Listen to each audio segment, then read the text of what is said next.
ओळखोटी गावामध्ये एक रस्ता जो मंजूरच नाहीये, जो 2024 आहे. आम्हाला माहिती आहे, कळलं की 2024 ला मंजूर झालेला 9 महिन्यात करायचा होता, तो केलाच नाही.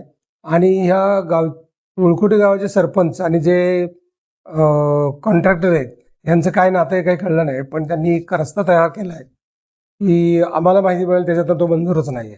तर त्यातल्या ह्या ज्या आजी आहे त्यांनी 30-40 वर्ष सांभाळलेली झाडं, त्यातल्या का दिसत आहेत 30-35 झाडं तुटलीत, पण 20 दाखवत आहेत. तर ती झाडं तिथं तोडलीत आणि त्यांचं असं म्हणणं होतं की मला माझी झाडं नाही मारली, माझी पोरं मारली त्यांनी. आणि ह्याच्यासाठी झाडाच्या बदल्यात कॉम्पेन्सेशन काहीतरी 1,000 रुपये झाड, असा कायदा आहे.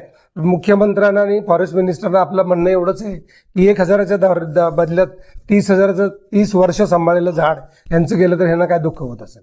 तर तो कायदा बदलला पाहिजे आणि हे जे सगळे गुन्हेगार आहेत यांना कायदेशीर कारवाई केली पाहिजे. सह्याद्री देवराच्या वतीने आम्ही ऑलरेडी त्यांची कोर्टामध्ये केस टाकली आहे.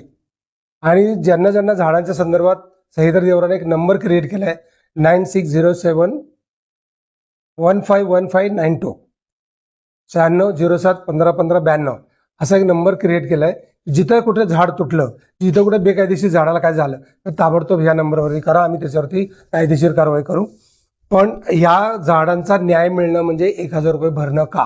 फॉरेस्ट डिपार्टमेंटने पंचनामा केला, त्यांच्याकडून 20,000 रुपये घेतले आणि कॉन्ट्रॅक्टर म्हणतो अनावधानानं माझ्यावरून ही झाडं तुटली.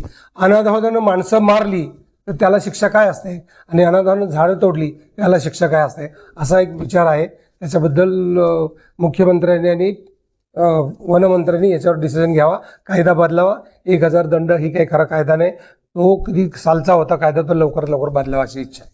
धन्यवाद. जयकुमार गोरेंनी ही गोष्ट अतिशय संवेदनशीलपणे हाताळली पाहिजे. महाराष्ट्र गव्हर्नमेंटनं हे लक्ष दिलं पाहिजे. झाड म्हणजे मुलासारखं होतं त्यांना. ही संवेदना जर महाराष्ट्राने समजून नाही घेतली तर आपण किती असंवेदनशील झालो हे याच्यातनं लक्षात येईल. आणि असं राज्य नसावं असं राज्य नसावं. काय एक वृक्ष तोडायचं आणि दुसरे लावू आम्ही, ज्या रस्त्यात येत नाही ती झाडं तोडली कशाला?